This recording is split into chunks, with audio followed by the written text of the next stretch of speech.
Attorney Graham Whitaker cleared his throat the way men do when the next sentence will bruise someone. To my wife, Evelyn Carter, I bequeath the oil painting titled Evening Glow Over the Lake. The pause that followed was long enough for my daughter-in-law Sophia to burst into a laugh that sounded like a squeaky hinge. My son Nathan stared at the papers while Mr. Whitaker continued. To my beloved son, I leave Carter Builders, including all assets and interests, valued at approximately $3.2 million. Sophia clapped once, quick and delighted. How poetic, she said, eyes bright with triumph. I folded my hands in my lap and pretended the room polished mahogany, deep leather, thick silence belonged to a stranger's life. It was February 15th, 1 month after Richard's funeral. Apparently, 45 years of marriage bought me a frame and some faded paint. At the bank later that day, the painting felt heavier than it looked. Back home, I leaned it against the bedroom wall and studied it. A muddy sunset, its colors tired and uneven as if the artist had given up midway. Richard had always called it a local treasure. I'd always suspected he meant too sentimental to toss.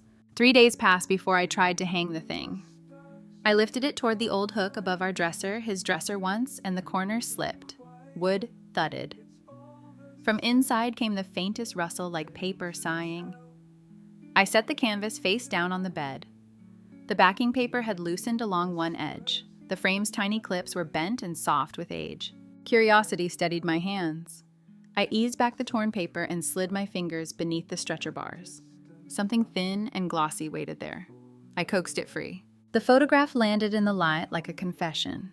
A young woman in a hotel room, sheets crisp, furniture, expensive laughter caught mid-breath.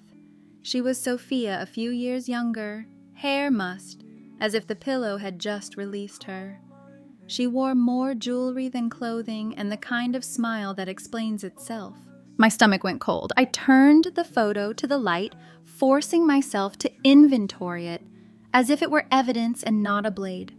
In the mirror behind her, a blur suggested someone else in the room. An arm, a camera, the edge of a shoulder. On the nightstand sat a man's watch, the band a distinctive braided gold. I knew that watch. Richard had worn it to every anniversary dinner. Months before he died, it had gone missing, then reappeared in a place that didn't make sense. I sat down on the bed and looked at our lives lined up on the dresser cufflinks, a worn wallet, a bowl of keys. If Richard had found this, why hide it? Why tuck it away where only I would eventually look? Why not tell Nathan? The answer wouldn't come only a throb behind my eyes and Sophia's small, delighted clap echoing in my ear. I slid the photograph back into its paper cocoon and pressed the torn backing flat as best I could. The painting seemed uglier now, its sunset muddier, its light already gone. I rehung it anyway. Let it watch me the way I planned to watch everyone else. The room was quiet, but my mind wasn't. A laugh at a lawyer's table, a missing watch in a hotel. A picture hidden in a frame, 3 notes of a song I suddenly recognized. Richard had been a meticulous man. He never misplaced anything without a reason. Neither do I. I did not sleep the night after the photograph surfaced. Sleep belonged to softer stories. I lay there with the painting watching me from the wall, a dreary sunset that had ceased pretending to be beautiful, and I let my mind test every angle as if it were a structure in a storm. At 4 a.m, I accepted what I already knew. The picture of Sophia in that hotel room was not simply a stain on the marriage of my son. It was a key, and keys fit more than one lock. One detail wouldn't stop ringing the watch on the nightstand. The braided gold band was unmistakable. Richard wore it when we signed our first mortgage, when we toasted Nathan's college acceptance, when we argued about replacing the roof. Months before he died, he'd complained that the clasp was loose. Then it disappeared for a while and came back with no sensible explanation. In the photograph there, it sat indifferent and gleaming. If the watch could confirm the where, it might also confirm the when and the who. I needed to see it again, not in memory, but in my hand. By mid-morning, I drove to Carter Builders. The receptionist, a young man who used to jump up when I walked in, greeted me now with the careful politeness reserved for retired relatives. The company hummed the murmur of calls' boots, on hallway tile the score of printers. Success has its own volume. I'd learned to hear it long ago. Nathan emerged from a conference room with a foreman relief and puzzlement mixing on his face when he saw me. Mom. Everything okay? I won't take long, I said. Just thought I'd see how you're settling into your father's chair. He led me toward the corner office. Richard's desk looked as if its owner had merely stepped out for a meeting, balanced stacks engraved paperweight. The family photos aligned like chessmen. I took in the room quietly, giving myself time to notice what mattered and discard what didn't. It sat in a small ceramic dish beside the monitor, catching the light as if it knew I'd come for it to watch. That's handsome, I said, as casual as I could make it. New. Nathan followed my eyes. Dad's old one needs a better clasp. Thing went missing years ago and turned up later in a weird spot. Sophia found it at a hotel when we were at a wedding. Must have slipped off during dinner. Lucky, I murmured. He showed me a few minor changes he intended for bidding workflows, asked after my sleep, and tried not to study my face too closely. I thanked him, kissed his cheek, and left with my silence. I had what I needed. Watch hotel timeline proximity. 4 beams of a frame and the roof would follow.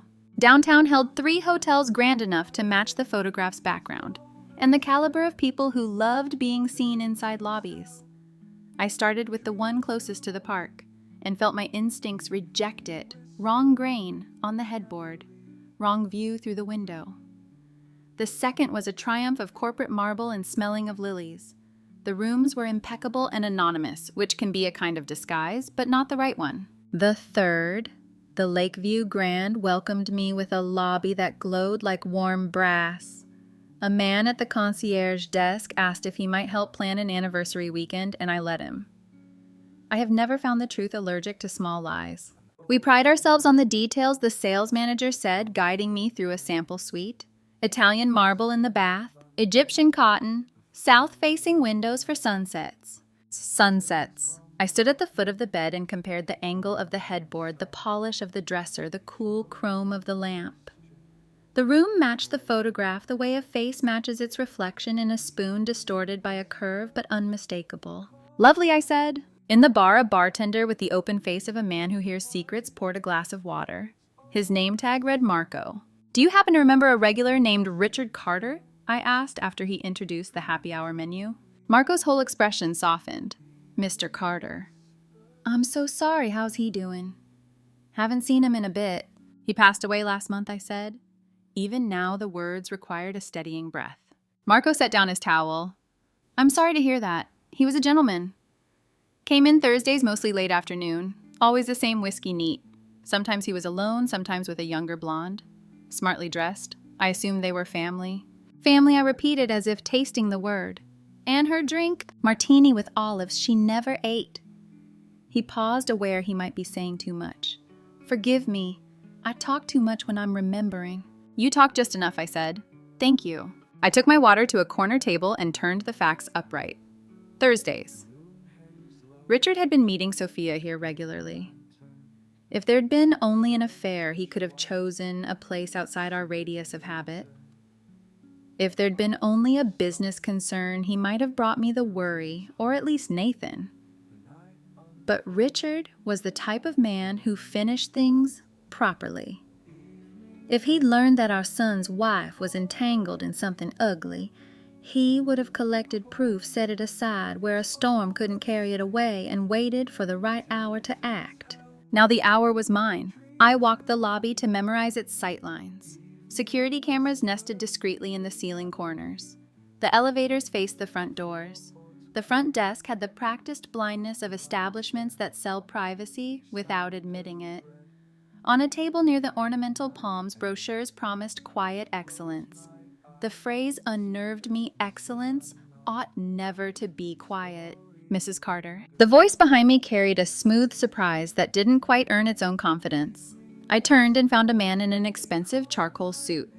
He looked like the sort of person who never needs to introduce himself twice, but always does anyway. I apologize, I said. Have we met? He offered his hand. Daniel Mercer. I knew Richard. We did a little business. I sent flowers to the service. Yes. There had been a card with a serifed D. Mercer and condolences that read like a printed eulogy. He was paler than his photograph in the newspaper column. I remembered softer around the eyes, the kind of handsome that is allergic to real weather. My condolences again, he said. He was a formidable man. Formidable, I agreed.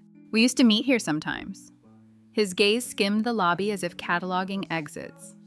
"It's odd to run into you now." "Odd," I echoed. "When did you last see him?" He cleared his throat. "Months ago. Well before everything." His phone buzzed. He seemed grateful for the interruption. "Please excuse me, it was good to see you." He disappeared into the elevator with the guilty speed of a man whose schedule is hunting him rather than the other way around.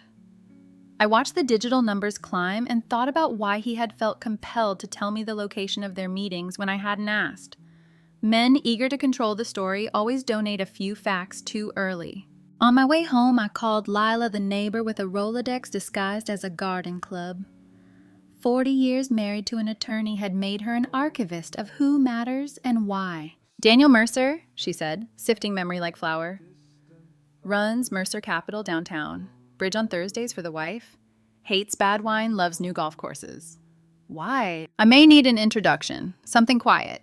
A charity lunch would do?" "I can do better," she said. 2 days. "Perfect." After dinner, I took the photograph from its hiding place and let it breathe on the kitchen table in the last light. I forced myself to look like a stranger would. Composition, edge details, the art of the background. I focused on the mirror again.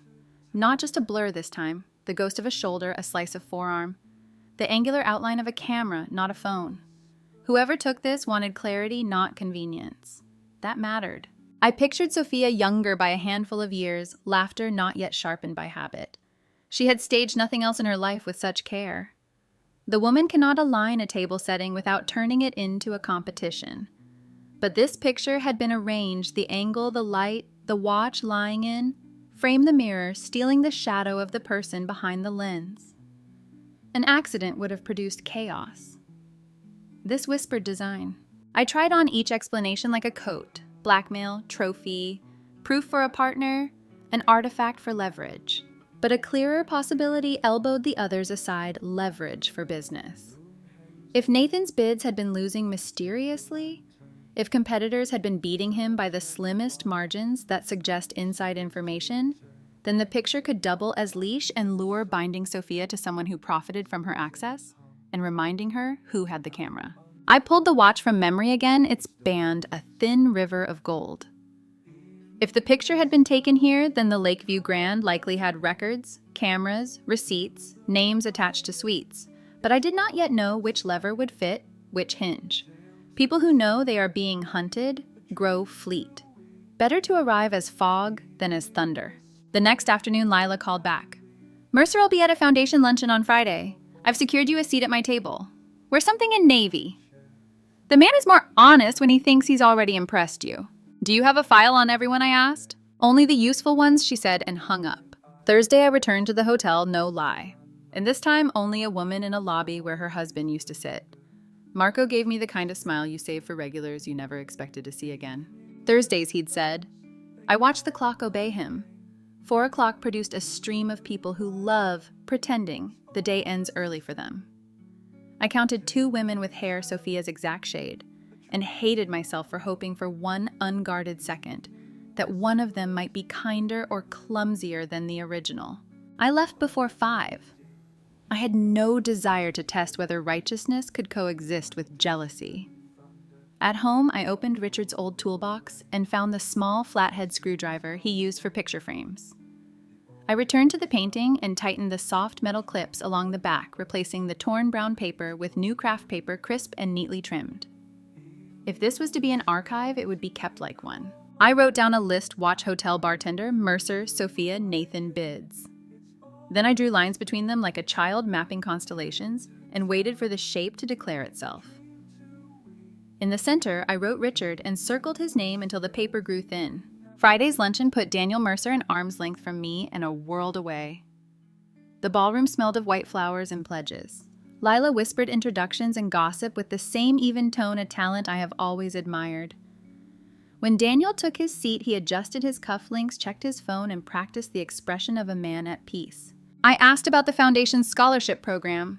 He answered about the economy. I asked whether he supported apprenticeship grants for the trades. He praised market flexibility and tried to be charming in a way that felt like a man quoting charm rather than producing it. When he excused himself to take a call, his voice changed the way a violin can change when you tighten the peg a fraction too far. I drifted toward the terrace, not close enough to eavesdrop in any formal sense, but close enough to hear the nervous edge of a man who believes a calendar is a trap. I caught only Splinter's timeline moved up after the funeral and decided I knew enough. A man talks like that when a plan has been abbreviated by an unwelcome event. Death abbreviates all plans. Some men resent it more loudly than others. Back home, I pulled out files, old bid summaries, award notices, the neat ledger Richard kept for projects he believed we should have won. Patterns emerged if you were willing to be patient with the noise. Numbers always confess eventually. In the last year, Carter Builders had lost a cluster of large contracts by margins thin enough to slice a finger. 4 of those went to firms with money tied to Mercer Capital. A coincidence is a comfort until it isn't. I slept a little that night, not much. Enough to dream that the sunset in the painting was really a fire behind glass. Saturday morning, I visited Nathan again, this time under the pretext of bringing muffins, a thing mothers are permitted to do indefinitely. He was in the conference room with the estimating team reviewing a bid that would go out Monday. I asked after the security of their process, who accessed what, how they tracked revisions, whether anyone outside the team could see the numbers before submission. Nathan answered patiently, not realizing his answers were statements in a deposition I was writing in my head. What about home access, I asked. Do you ever bring work home? Sometimes he said, if I'm behind. And Sophia, Mom, he said, not unkindly the way a man warns his mother without wanting to insult her. Please. I let it go. For the moment. That evening, I took the photograph out again. The mirror did not give me the photographer's face, but the camera revealed something else size professional shape, the way the strap lay against the unseen body. Whoever stood there wanted the picture as an object, not a memory. I could feel the intent of the pose through the gloss. I placed the photograph beside the watch's warranty card kept like all things in our house by Richard in its original sleeve and drew a line under my notes. What had begun as an ugly discovery had become a blueprint. The bickering of grief quieted around me. Richard had not been careless with the truth. He had left it where it could be found by the one person who would never profit from turning away. He could not carry this to its conclusion, so he left me the means and the provocation. The painting was a dare disguised as a gift. I accept dares only when they teach me something. This one would teach everyone. On Sunday, I called Sophia and asked her in a tone polite enough to sound harmless what she and Nathan were doing for dinner Tuesday. She named a restaurant they loved because the staff always remembered her favorite table. I said I might stop by with something Richard had meant for Nathan and watch the word meant win a small victory on her face, even over the phone.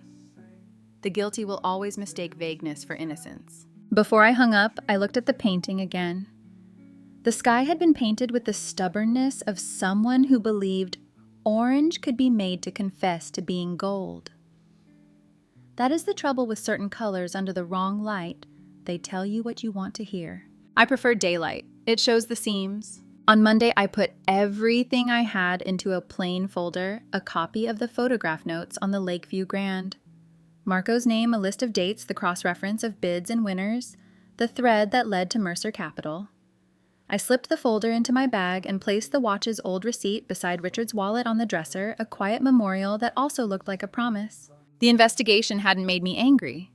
Anger flares and burns out. What I felt instead was construction-grade resolve, the patient kind, poured and left to cure. Somewhere between the painting and the bar and the hotel lobby, I had stopped being a widow sorting evidence and become a general organizing a campaign. It was time to test a few beams and see who flinched first. I spent Sunday night turning caution into a plan. I laid everything out on the dining table. Copy of the photograph dates of Thursday afternoons, circled in red, a neat list of contracts Carter Builders had lost by maddeningly slim margins, and the note Lila had scribbled on the back of a place card. Mercer Capital appears behind 4 of those winners. Coincidence? Doubtful. Before I faced Sophia, I wanted one more voice, someone who had seen the last months of Richard's life from across a desk, not across a dinner table. On Monday, I drove to the office and asked the receptionist if Marion Wells had a moment. For 30 years, Marion had been Richard's right hand and the company's mind like a ledger. Precise, quiet, reliable. She emerged from the records room small and brisk, the kind of woman who can find a document blindfolded. "Mrs. Carter," she said, touching my arm. "You look tired. Sit. Tea?" "I'd settle for the truth," I said, giving her a rueful smile. "In the months before Richard died, was he troubled?" Marion's eyes softened. "Yes." "He didn't want to burden you, I suppose." "He worked later. He asked me to schedule a private meeting with Mr. Whitaker about 2 months before he passed, and told me not to mention it to Nathan yet. He started keeping certain bidding packets in his personal safe instead of the shared server." "What did he tell you?" "Only that he suspected information was leaking," she said. "He asked if anyone besides Nathan had ever logged into the estimating software from home. He asked whether Sophia had the admin password to Nathan's laptop." The room tilted a fraction as if it wanted to shake loose whatever I didn't want to admit.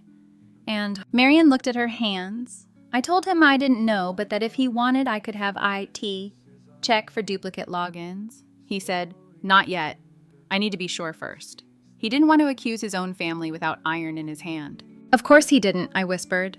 She hesitated, then added, "He was also going through older contracts we should have won and making a list of firms connected to a man named Daniel Mercer. He had me print a packet. It's in the file cabinet under R for Richard, I suppose." She smiled sadly. "He never changed our labels even when I begged him to adopt a system that made sense." I thanked her, and when she stepped away to take a call, opened the R drawer.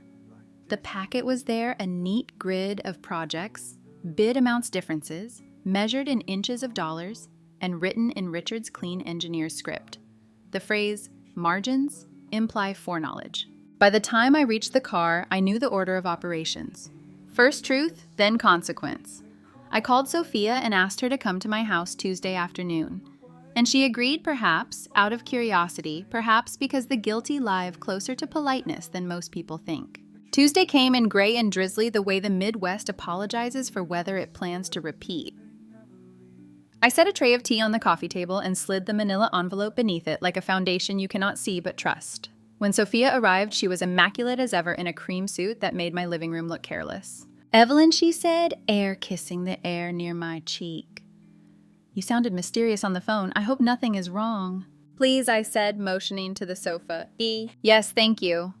She perched at the edge of the cushion, ankles tucked, hands folded, as if posing for an etiquette book. I lifted the envelope onto my lap, removed the photograph, and set it on the table between us. The effect was surgical. The poise dropped from her face in a clean sheet. Color fled. The practiced smile fell away. "Where did you get that?" she asked, her voice too flat to be innocent. "From my inheritance," I said. "A very ugly painting, as you reminded me. It turns out to be more educative than ornamental." She stared at the image for a long moment and then looked up with a calculation she couldn't hide. "What do you want?" "I want the truth," I said, "and I want the bleeding to stop." I did not give her time to recover. "Here is what I know, Sophia." Marco at the Lakeview Grand remembers Richard and a young woman meeting mostly on Thursdays. He remembers your drink, though you never ate the olives. The room in this picture is at that hotel. The headboard pattern, the lamp, the grain in the dresser, these are not generic choices. The watch on the nightstand is Richard's. It went missing for a time and reappeared in a way that never made sense until now. 4 of the contracts we lost by razor-thin margins were awarded to firms with financing that traces back to Mercer Capital. "Do you want to guess who runs Mercer Capital?" She said nothing. The photograph said enough. "Daniel Mercer has been careful," I continued. "He rarely stands in the center of the frame. The money moves through clients and advisories, and the bids we lost were lost by just enough to suggest a look behind the curtain. The reflection in this mirror," I tap the blurred shoulder, and the angular hint of a camera tells me whoever took this picture wanted a record, not a memory, for leverage. "I never," she began, then closed her mouth. "It wasn't supposed to go that far." "It always goes that far," I said softly. "How did it start?" She exhaled, and the admission released something in the room. "Small," she said, numbers that didn't matter. "Daniel said everyone shades. He said if Nathan won everything, the regulators would look twice. He told me the real world runs on connections, not spreadsheets. And the photograph? Insurance, she said, swallowing. Not mine. I let the silence do part of the work. Why the Thursdays with Richard, I asked. Were you two? God no, she said too quickly to be art. He confronted us about the lost bids. He wanted to talk without Nathan. He said he needed time to prove what he suspected before he blew up his son's life. He kept pushing our meetings at the hotel because he didn't want anyone from the company seeing us together somewhere obvious. What about the day he died? I asked. Sophia looked away, and for the first time that day, her mask cracked in a way that suggested something besides self-preservation. He called and said our month was up, she murmured. He said he was done protecting Nathan from the truth. We met him in the bar. He was furious about the contracts, about the betrayal, about the way Daniel had talked me into thinking little things weren't theft. He started to say he would tell Nathan that night, and then she stopped. He grabbed his chest. He just fell. And 911, I asked. We called, she said, after a beat too long. There was a delay. We were afraid of how it would look. The staff called from the front desk anyway. It was too late. I filed that sentence away, knowing that grief and shame tend to edit memory and that the police would sort out the precise order of events. It didn't change what did matter, the theft of trust and the theft of numbers. Here is how this will go, I said, my voice measured. You will tell Nathan what you have told me. All of it. You will also describe your contact with Daniel Mercer, every email, every call, every file you opened that was not yours to open. If you attempt to dodge or decorate the truth, I will call the police and our local business editor. The photo, the bartender's statement, the bid, analysis, Marion's notes together, they are a story and not one you will be able to curate. She stared at the floor and nodded once, the kind of nod a person gives when the sentence has already been read. Now I said and dialed Nathan before I could doubt the impulse that had been building for a week. He answered on the second ring. Mom, is everything okay? I need you to come home, I said. Right now. Is it?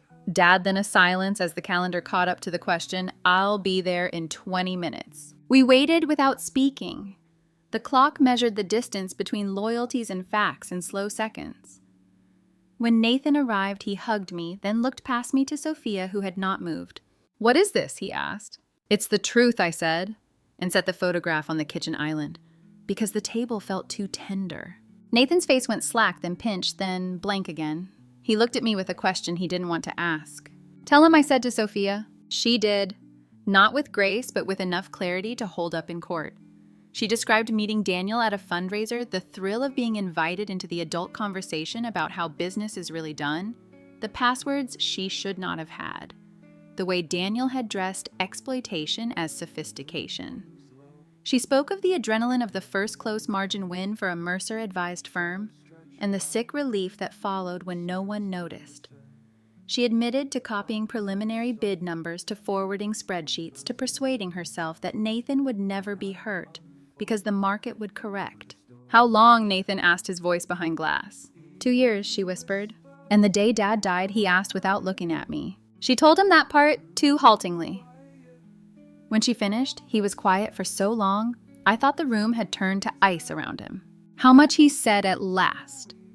How much have we lost? I don't have the full amount, I said, sliding the packet across the island, but the documented total is $247,000 in 4 contracts. We should have won with additional losses, likely.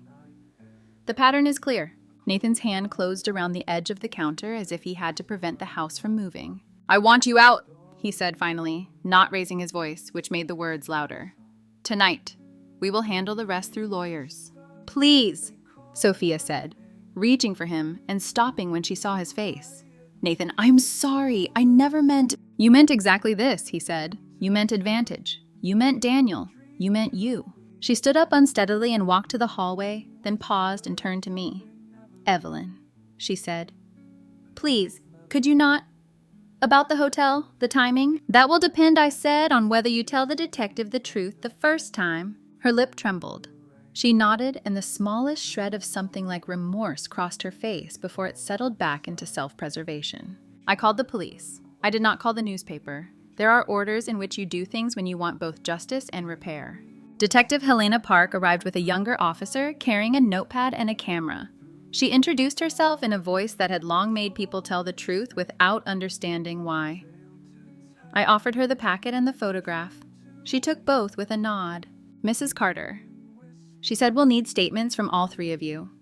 We'll also request authorization to pull phone records, look at hotel security logs, and obtain access to the office systems of Carter Builders to determine whether there was unauthorized entry or exfiltration of data. If there are grounds, potential charges may include theft of trade secrets, computer fraud, conspiracy, and other financial crimes. Regarding your husband's death, we will review the timeline carefully. I won't speculate on criminal liability until we've verified the sequence of events." "Understood," I said. She interviewed me first, then Nathan, then Sophia. When it was Sophia's turn, Detective Park closed the kitchen door. Through the pane, I watched Sophia talk with her head down and her hands folded like a student who knows the test is over and now waits for grades she can't influence anymore. When the door opened again, the detective was all business. "Thank you for your cooperation," she said. "We will follow up tomorrow." "Mrs. Carter." "Mr. Carter, please avoid discussing the case with third parties, especially business contacts or the press, until we've gathered the initial records." "Ms. Carter." She glanced at Sophia, who flinched at the name. "We'll be in touch through your attorney." After they left, the house felt larger and emptier. Nathan and I sat in the living room, the same room where until a month ago his father had read the paper at the exact angle required to catch the afternoon light. "I should have seen it," Nathan said. Finally, his voice tired rather than broken. "Trusting your wife isn't a flaw," I said. "It's a virtue misused by someone else." He rubbed his eyes. "He tried to tell me," he said. "Dad tried asking about the systems, the passwords, those strange questions the last few weeks." I told him he was worrying too much. "He was preparing a clean line of proof," I said. "He wanted to protect you from half-truths." Nathan looked at the photograph still on the table and then, as if unable to stand, the sight of it turned it face down. "I know this is going to sound awkward," he said, "but thank you for not letting it go, for driving it all to the surface." "I didn't have a choice," I said. "Your father left me the tools. You deserve the truth." We both listened to the quiet. It had a different quality now, less like the pause after a blow, more like the stillness in a room that has just been aired out. "Do you want to tell me now," he asked carefully, "about the hotel? Or should I hear it from the detective?" I considered him his jaw set, the way his father's had been when he had to fire a man he liked. The tiredness at the corners of his eyes that hadn't been there at 30. "Sophia says she and Daniel were there when your father collapsed," I said. "She says there was a delay, then the staff called. Detective Park will verify what's true. What matters is that your father was angry because he wanted to protect you, not punish you." Nathan nodded once, a motion that seemed to cross a distance I could not measure, and stood. "I'll pack her things," he said. "I'll make coffee," I said, because there is a certain mercy in ordinary verbs. By 10, Sophia had left with 2 suitcases and a posture that made a case for temporary humility. Nathan set her keys on the table, then moved them to the bowl by the door, then picked them up again, and finally tucked them into an envelope labeled with tomorrow's date. He had inherited Richard's need for tidiness where chaos threatened. Detective Park called an hour later to confirm she had initiated requests to the hotel and to our phone carriers. "We'll also coordinate with your IT," she said. "Please preserve all relevant electronic files." "Of course." When I hung up, I crossed to the painting and looked at it, as if it might answer a question I had not yet articulated. The sunset still pretended to be sunset and not the ash it resembled, but I knew better now than to trust color under bad light. Nathan came back into the room. "What happens next?" he asked, and I could tell he meant more than police and lawyers. "Now we rebuild," I said. "One contract at a time. One habit at a time." I rested my hand on the back of the nearest chair. "And Nathan, we will do it, with the kind of integrity that doesn't require a lobby camera to confirm." He laughed once, a small sound like a hinge deciding not to squeak. "You sound like Dad." "I take that as a compliment," I said. "He built something meant to last, That's how you know a structure is honest. It's obedient to weight. For the first time since he'd walked through my door, Nathan's face looked less like a mask and more like a face. "Thank you," he said again, and this time I let it stand. I collected the photograph and slid it back into its sleeve, then placed the entire file in the drawer where I kept warranties and insurance forms. The drawer where in our family, the real life lived, not the staged kind, with place cards and speeches. I thought of the mirror in the picture, the way it had captured only a sliver of the person holding the camera.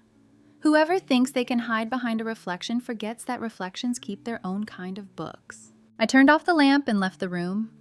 The painting watched me go. It would hang there until everything was done, a witness disguised as a souvenir. Outside, the rain had let up. The street shone. Somewhere downtown, a bartender stacked clean glasses for a Tuesday that had felt like a Thursday. And a man who liked expensive suits checked his phone and reconsidered the definition of after the funeral. The phone rang. It was Marion. "I found one more thing," she said. "A list of questions Richard planned to ask Mr. Whitaker about transferring certain funds if something happened before he finished his investigation. It's dated a week before he died. Please scan it and send it to Detective Park," I said. "And to me." "I will," she said. "Evelyn." "He'd be proud of you." I didn't answer right away. Pride has its own weight. "Thank you," I said at last. "We'll make sure it counts." I went to the kitchen and made a fresh pot of coffee. When Nathan came in with a box of files from his car, we worked in companionable quiet, sorting what belonged to regret from what belonged to repair. By midnight, the table held only neat stacks and a future I could name. The photograph stayed in the drawer. For now. The house felt different after the detective left emptier, yes, but also steadier, as if the rooms had finally stopped lying to each other. Nathan stood at the window with his hands in his pockets and watched the drizzle thin out to a silver mist. He looked older than he had the week before and younger than he had an hour ago. "What happens now?" he asked. "We tighten what's loose," I said. "In the company, in the family." I hesitated.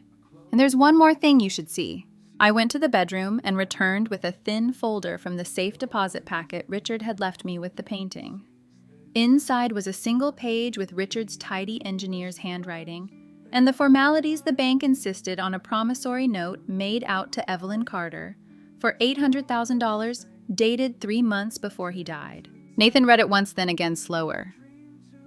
"I don't understand," he said. "Dad borrowed from you?" "Not in the way the world uses that verb," I said. He was recording what I had already pushed into the gaps for years, household costs that freed up cash for payroll checks. I wrote when suppliers needed front money, the birthdays and anniversaries that were really operating expenses on better paper.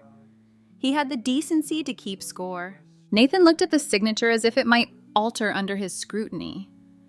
"How would he pay it back?" "With the policy," I said, and slid out a second page. His life insurance is $1.2 million.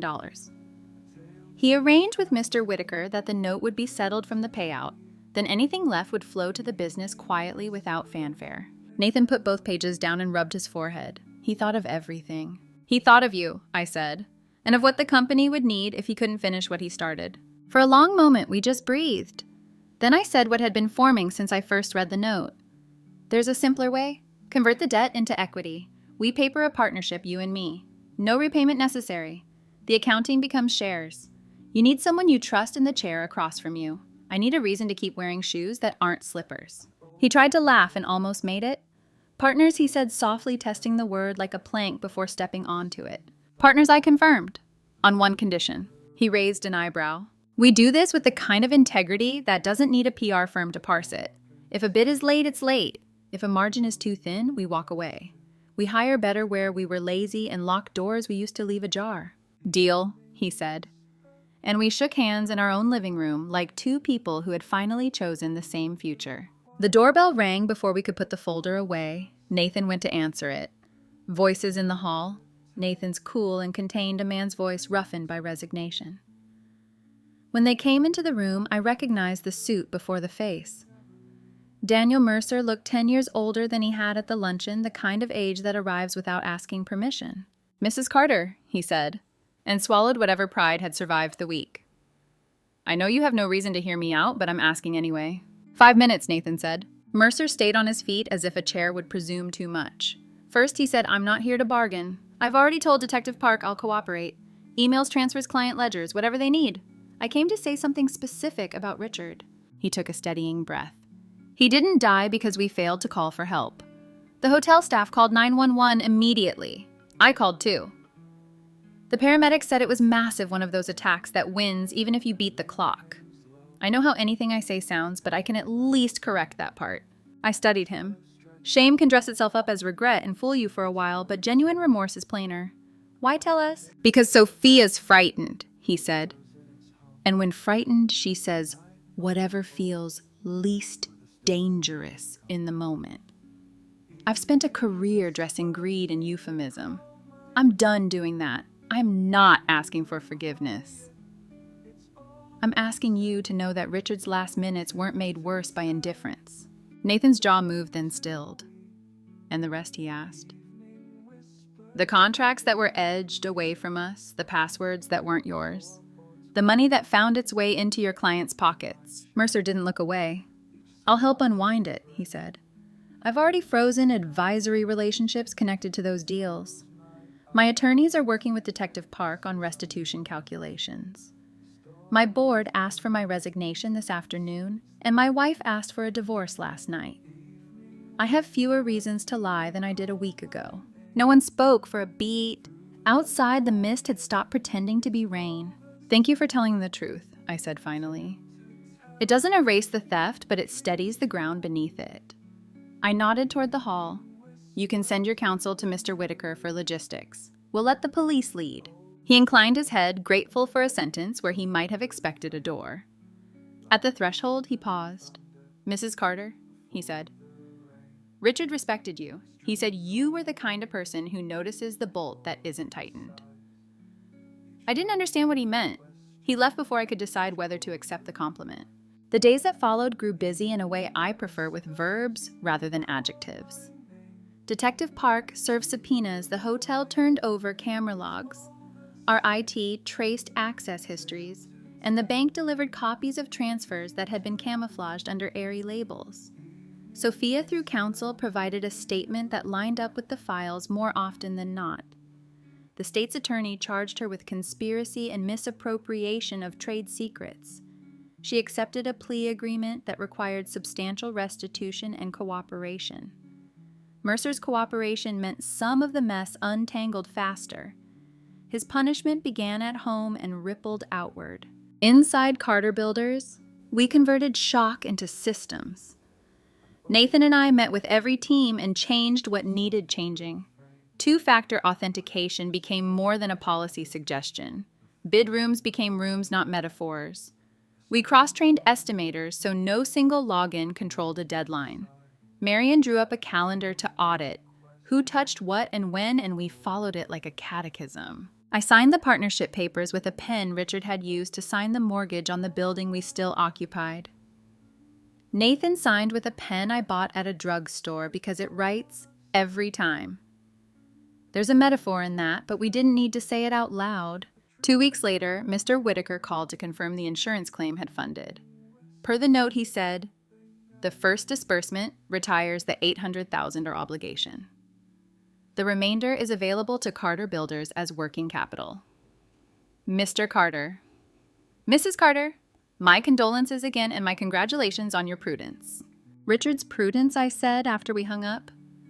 We're just spending it carefully. We rebuilt the company like carpenters fixing a historic porch, one board at a time, matching grain.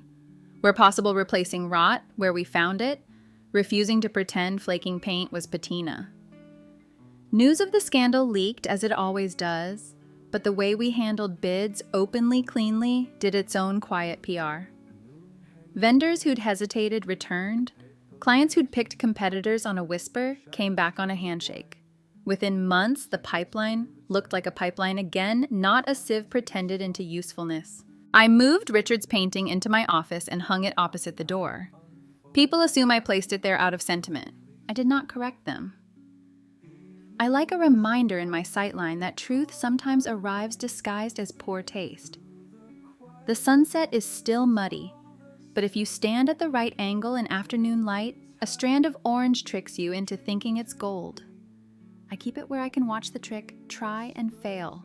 Sophia's case advanced the way cases do documents, hearings, filings, each step as dull as it is consequential. She pled guilty, and the court approved a restitution schedule.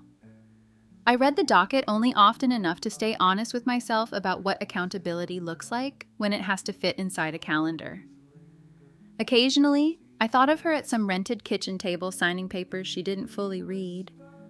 Learning that other people's money is more difficult to spend when you owe it back. Daniel Mercer kept his word to the detective and to us. He surrendered records that mapped the pathways of the theft like blueprints. His cooperation helped the state identify shell agreements and recover funds from firms that had preferred not to ask too many questions. If I felt a flicker of pity for him when I passed the newsstand and saw his name arranged under a headline with verbs like fall and oust, I did not put it in a frame. As for Nathan, grief rearranged itself into habit. He arrived earlier, left later, and took lunch at his desk less often. He learned how to say no to contracts that smelled wrong, how to invite younger supers into conversations the old guard thought they owned, how to accept that an honest company is a slower animal that nevertheless reaches the same field without limping. On a quiet Friday, 6 months after everything shifted, I found him in the conference room with 3 project managers and a whiteboard full of lines. He looked up and smiled, not the brittle kind, the real kind that has room for air. "Dad would like this," he said. He would, I agreed. He built it to outlast him. He capped the marker, and we both looked at the painting through the glass. The muddy horizon had learned to watch without apologizing for its palette. "Mom," he said, and the word didn't break him. "Thank you for not letting the worst version of this be the only version." "Thank your father," I said. "He left me a dare. I just didn't blink." The phone rang. Marion poked her head in. "A potential client on line 2, she said. "A referral from Pioneer Memorial Hospital. They want a clean process and a tight calendar. 2 things we now sell," Nathan said. I took the call. The man on the other end spoke plainly about timelines, costs, and oversight. Not a single euphemism polluted his questions.